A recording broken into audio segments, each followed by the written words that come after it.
Welcome to our YouTube live session. So this is just a chance for me to give my take on what the FOMC press conference was all about. And so I'll have a bunch of slides which I talk through, and also kind of we'll have a brief Q&A at the end.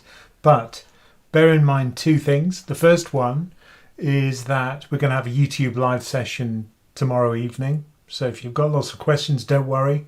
You can just ask them during that. And we've also got one of these for the Bank of England. So previously we haven't done a live stream following the Bank of England's monetary policy decision, but we're based in the UK, so it kind of made sense to do that.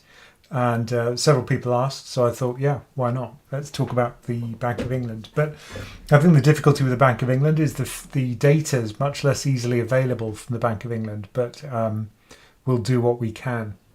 Okay. And we have just done a podcast, our Many Happy Returns podcast. That's what it's called. And it's all about inflation and whether it's now peaked. So that might be interesting if you're interested in this topic of monetary policy. So let me just bring up the things I prepared, and we just go through some of those points. Now, the first thing to point out, I guess, obviously, is that the 25 basis point increase in the monetary policy rate is what markets were pretty much expecting. So no big surprises there. Well, no surprise at all, in fact. And so, markets weren't in any way shocked by that. This is what markets have been expecting for some time, several months, I'd say. But let's just go through the expectations now, actually, because that's kind of interesting. Let me just appear on this left-hand screen. Here we go. So it's kind of interesting if we go back in time. So this is, usually I take a snapshot of the meeting probabilities.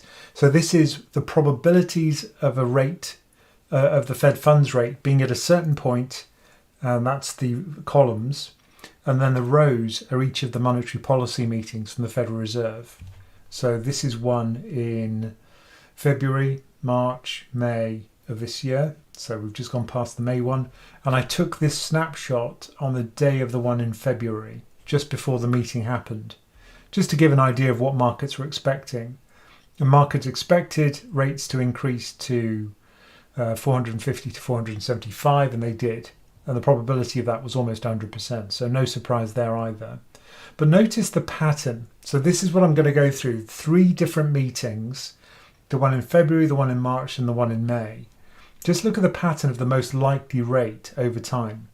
So in February, what markets were expecting was 25 basis point increases that day, another 25 basis points in March, and then rates would be flat for some time as the Fed waited and saw what was going on, and then eventually a very gradual tightening. But 25 basis points is not a big tightening.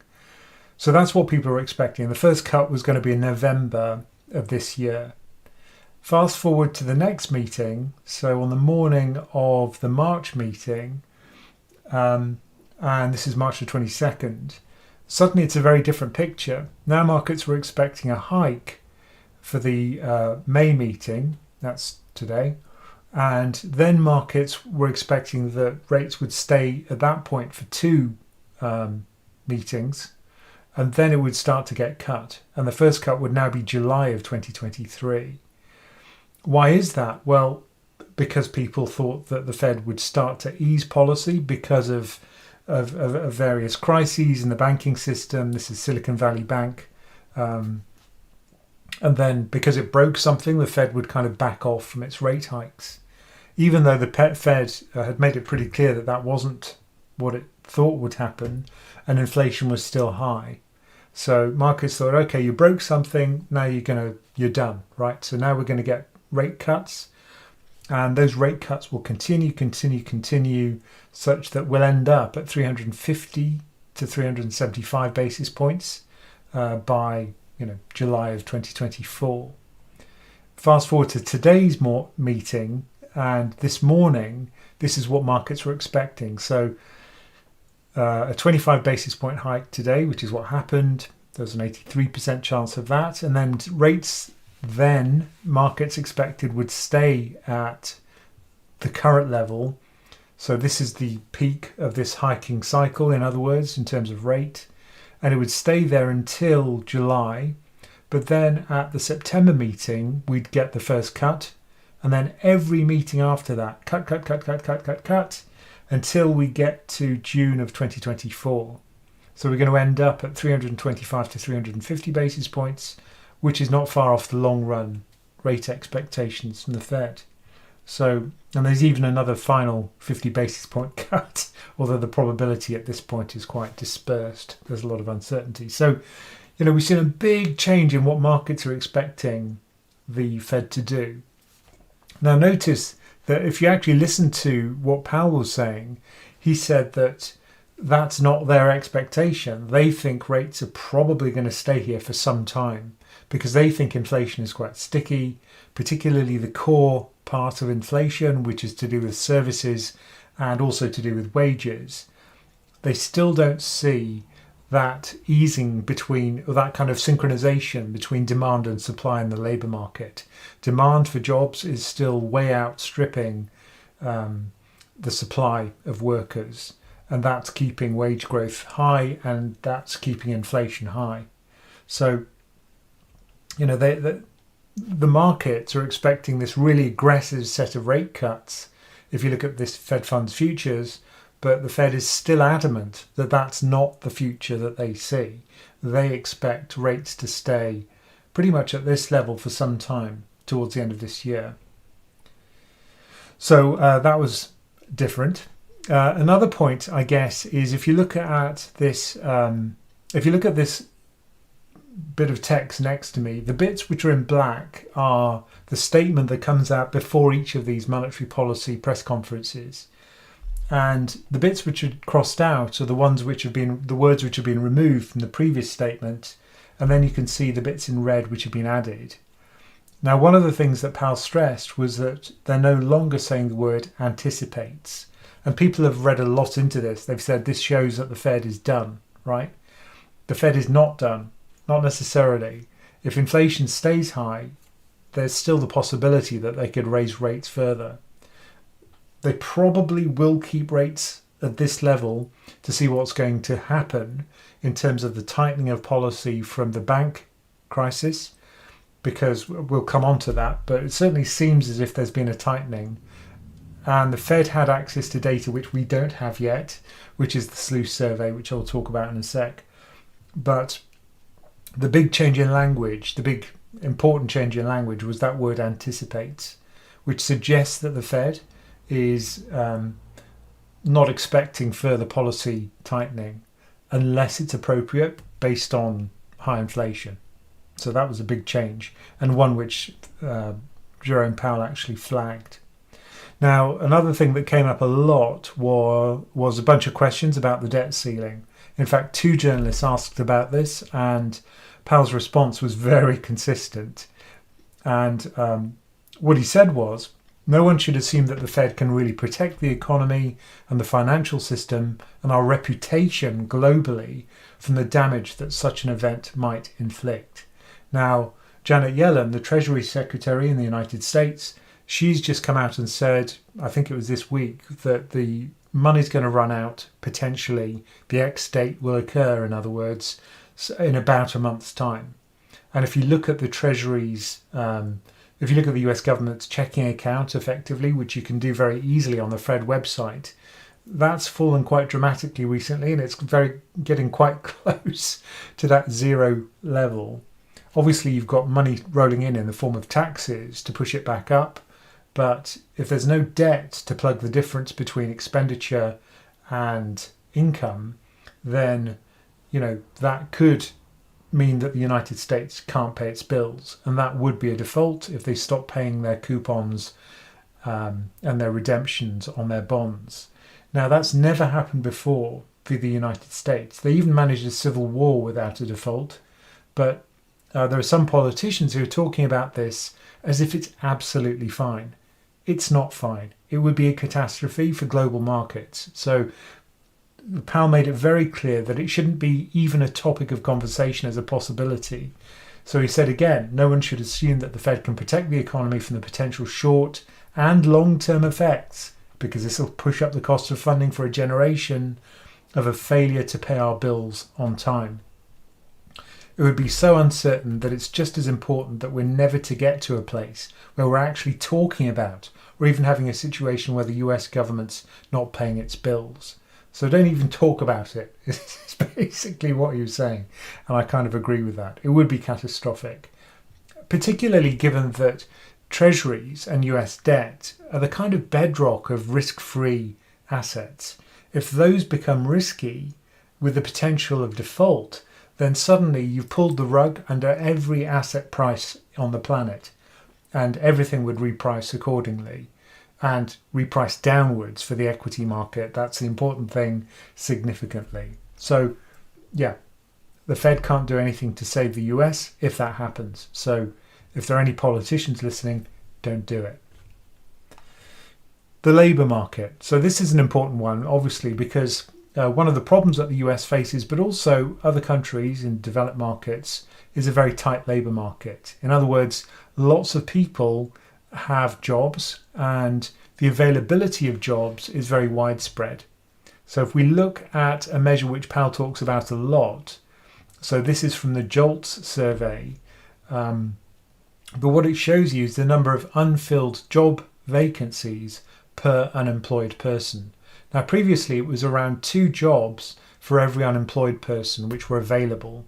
Why don't the people fill those jobs? Well, maybe there's a structural imbalance or whatever the reason is, they're not taking those jobs. But the point is that those jobs are available. So in other words, if you're in a job, it's probably quite easy to find a new job. And that means that you're in a strong position when it comes to wage negotiation. And if there is a tight labour market, as this data shows there is, then that's inflationary.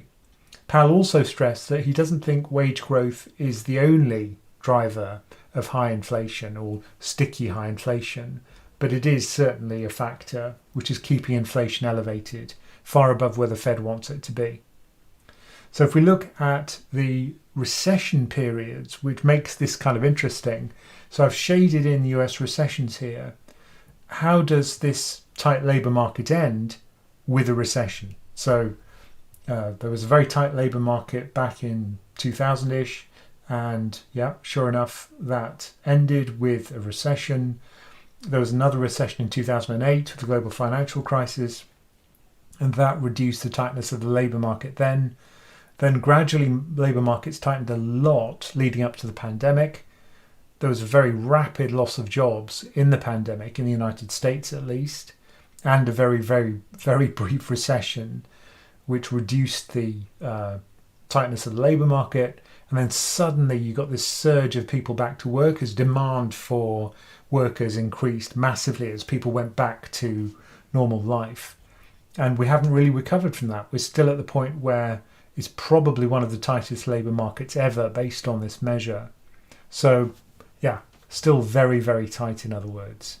So that's a worry to the Fed, and it shows that demand and supply, between demand for workers and supply of workers, is not in balance yet. So their monetary policy isn't working when it comes to that measure at least. And they always talk about the non-farm payrolls number.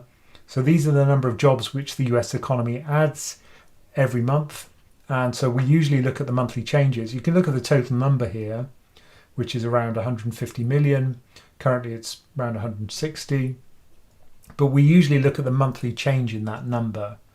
And just to absorb new entrants to the job market via people graduating school, then you'd expect that to be around 100,000. Currently it's been running pretty hot at around 230, 320, very high numbers. It does seem to be slowing down. So if we zoom in on the recent period, you can see that we've gone down from the crazy numbers after the pandemic, as we kind of bounce back to activity. Now those jobs have been regained and, then some, so we're above where we started, but we're still increasing at a fair old rate, well beyond that.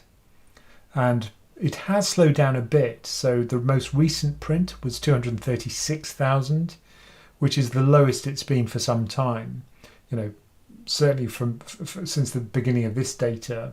But that's promising because it does show there's a slight cooling of the labour market, but 236,000 new jobs is still a very brisk print. As I say, 100,000 would be expected if the market's just if the jobs market is just kind of absorbing new entrants. So we're still gaining new jobs here. So that shows that there's still this kind of imbalance in the labour market, but it is slowing down. Another important thing is the price wage spiral. Now in the UK, people are particularly worried about this, but in the US, what it looks like is it's not really such a concern. If you look at the average wage growth, so if you look at average hourly earnings in the United States and the annual increase in that, and I've overlaid inflation as well, that's CPI inflation in red, notice how before we got this huge surge in CPI after the pandemic, then the rate of wage hourly earnings growth was around 2.5%, maybe 3% tops. Since then, it's been averaging around 5% for some time.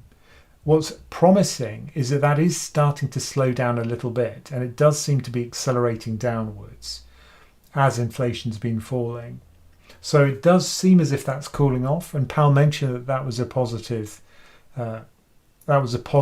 development.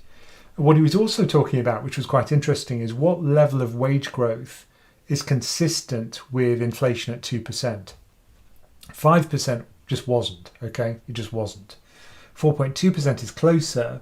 He was saying that around 3% for earnings growth was consistent with inflation at 2%. So if we do get down to 3%, that'll tick at least one box of the Fed's macroeconomic indicators, which suggests that supply and demand in the jobs market is back in balance, and it paves the way for them to start easing off their policy rate. But of course, there are other measures which they look at. They look at hundreds, but this one is looking much more promising. So if that gets down to 3% earnings growth, and you can get this from the non-farm payrolls, the jobs report, which I tweet about whenever it comes out. If you look at that, if that gets down to 3%, that's a kind of positive, because it shows the Fed may start to ease on the basis of that measure at least.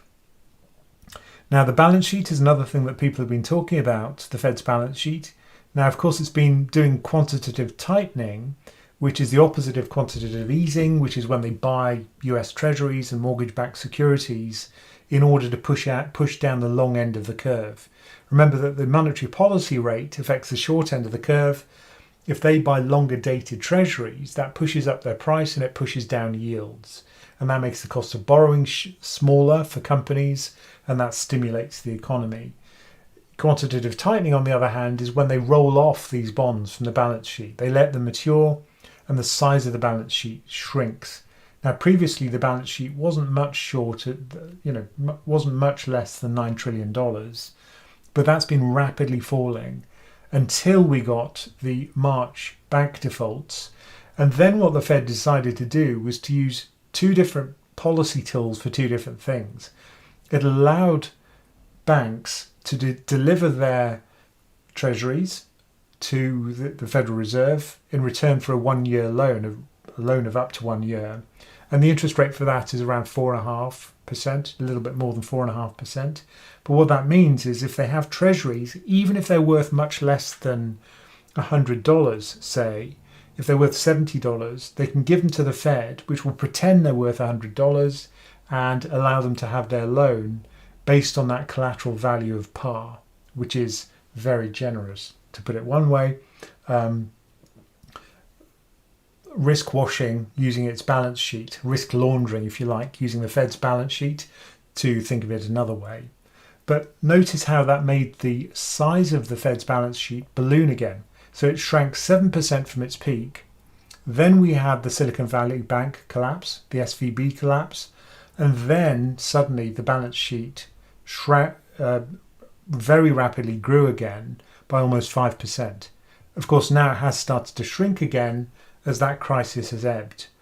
We've had the third resolution of those banks that were in a bad way, and that over of First Colonial Bank, and that happened as JP Morgan acquired bits of the bank, cherry-picked the best bits of the bank and the deposits. But we have seen that situation start to ease in the United States, and the balance sheet usage has also started to shrink again. So you can see the gradient of that is now starting to match where it was before those banking crises. So we're going back to quantitative tightening now. So that is reassuring to see that the banking crisis is now, if not over, at least the deposit outflows have been staunched, and it does seem to be that things are kind of okay again. So this time around, there were no mentions of disinflation. Previously, 2 meetings ago, Powell kept on talking about disinflation, which is when the rate of inflation is falling. Well, this time there weren't any mentions of that. It's not a case of job done now, because inflation, core inflation, seems to have ticked upwards. So if we look at CPI inflation, this is not the measure the Fed looks at. They look at PCE, which we'll see in a minute. But core inflation, which excludes food and energy, has actually seemed to increase in the latest print, which is quite shocking. Whereas if we look at headline inflation, which includes energy and food, that seems to be surging downwards. I mean, it really is falling quickly, largely because of base effects. If the energy prices were very high last year, now they're much lower. In fact, they've gone into deflation for things like gasoline, and that's dragging core downwards, and that's dragging headline downwards. Core, which doesn't include gasoline or energy, seems to have stayed high, and that's something which the Fed's worried about, because core is what it looks at. So if we look at the components of that, the components of CPI inflation, so on the left-hand side you can see the annual changes, on the right-hand side the monthly changes, which show you the kind of short-term momentum. Notice how gasoline is now in deflation over a 1-month period, but also over a 1-year period. So that's dragging down headline inflation, but not core. Whereas things like services, things which depend on services and the price of wages, for example, wage growth, those have tended to stay high. But also food is still slightly inflationary. Shelter is, although that's supposed to come down later this year. People can see that that will come down later this year. We've already seen that in the data, so that will start to go into reverse. But you can see that there's a fair number of these components now on a monthly basis which are in deflation, and that's reassuring. But for core, some of those services, core services, are not coming down, and that's because of sticky wages. If we look at PCE inflation, that's personal consumption expenditures inflation. This is the measure the Fed looks at, particularly the core measure. Notice how that also seems to have stabilized. That's the yellow line here.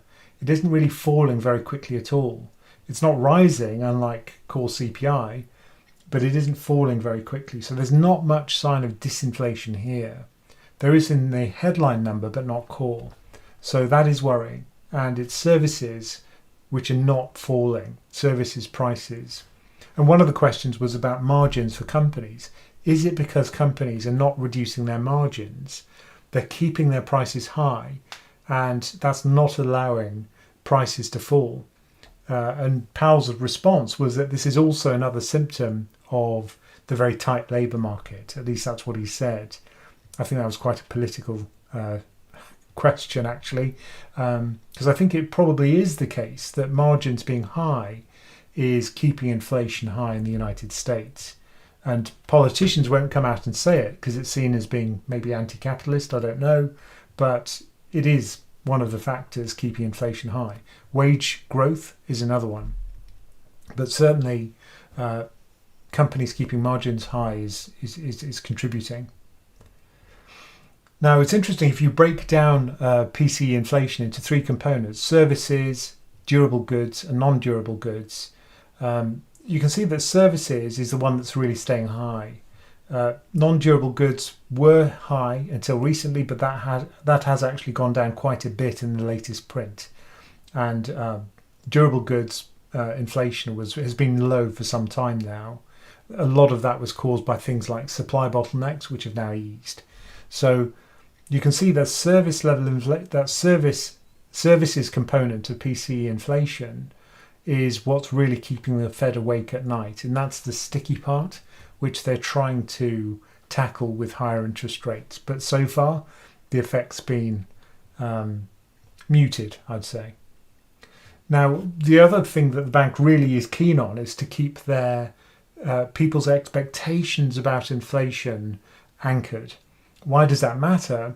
Well, it's kind of a self-fulfilling prophecy that if you expect prices to go up and you kind of plan for that to happen, if it becomes normalized to have 5, 6, 7% inflation, then it becomes a self-fulfilling prophecy because you'll accept higher prices and start to factor that into your calculations for how you run your business or how households run their personal finances.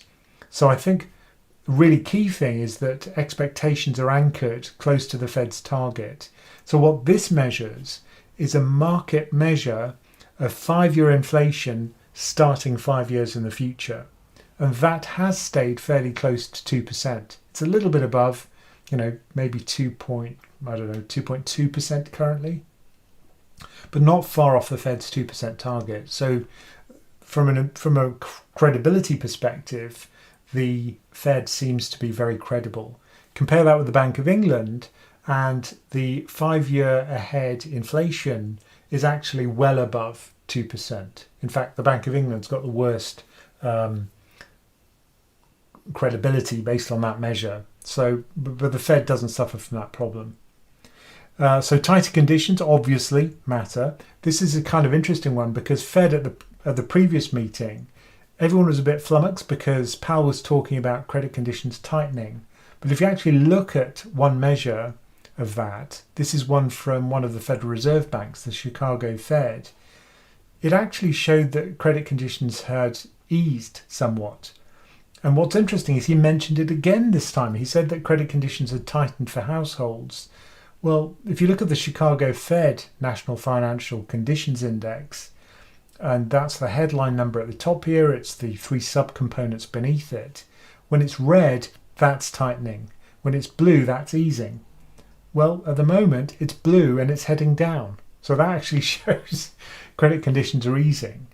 If credit spreads are tight, which they are, if equity markets are rallying, that pushes up. That suggests an easing of conditions, a de facto easing.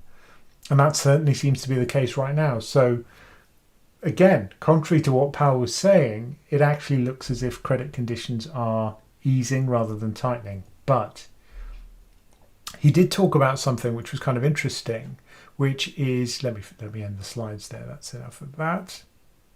And I'll just talk. There we go.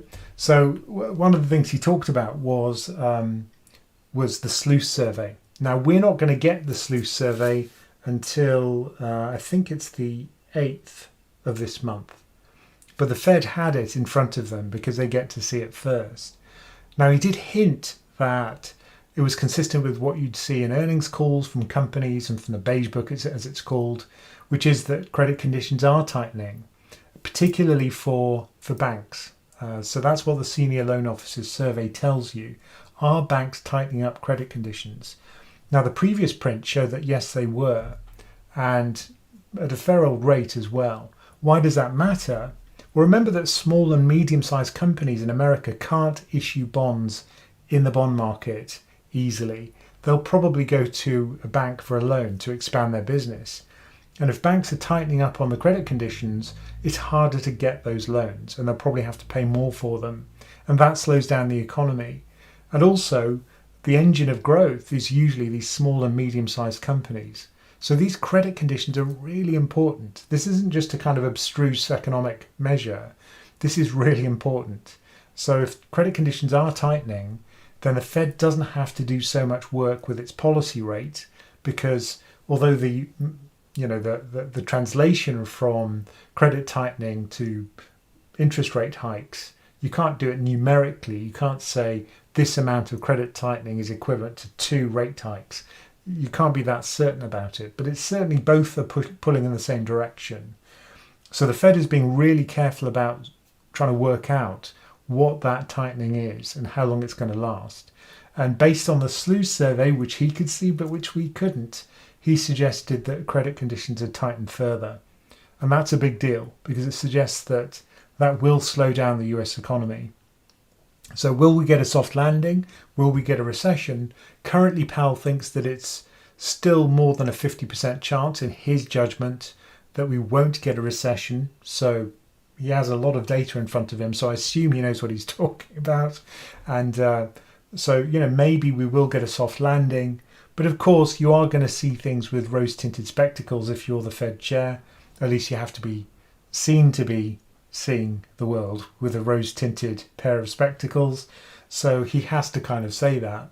I think a lot of other people are still convinced that we will get a recession, maybe a brief and shallow one, but a recession nonetheless. If you look at yield curve inversion and other models, that's what they're suggesting. So I'll kind of end it there. And how are we doing for time? I will answer a few questions, but don't forget we are doing a YouTube live tomorrow night. So, you can always ask a question then. And we've also got the Bank of England live stream, which is next Thursday, right after they do their monetary policy meeting. In fact, not right after, because they do it early in the afternoon in the UK, and I'll be doing it in the evening when people get back from work. Please do like it. If you're watching this in a replay or now, please do like it, share it with your friends and say, look, if you want to learn about what Fed policy is, why not listen to Ramin? That would be great if you could do that. It would be really, really helpful for us if you do like it and share it. So do we have any questions at all? I don't think so. In which case, I think we'll end it. That's great. Well, thank you for joining us. And I'll just see if I hear a protest from downstairs from Laura. I'll give her a second to respond. She actually watches it with a delay to see if she protests, but I think we're okay. Brilliant. So back to our live stream, and I'll just check with Laura. Are we done? I think we're done. Brilliant. Okay. Thank you all for joining us. It's been great to have you watch our live stream. Thank you for that. And thank you for your comments as well. I can see we have had some questions. Where is Teddy? Somebody said. Oh, he's actually with Laura. He's with Laura downstairs. I'll see if I can get him upstairs for the live stream tomorrow. He usually likes coming up for that. But he'll get a treat. He likes these kind of bony treats. These are delicious for him. But anyway, thank you all for joining us. And join us tomorrow if you do have a question, and we can discuss this or other questions about investing. And thank you all for your time, and take care. Bye-bye.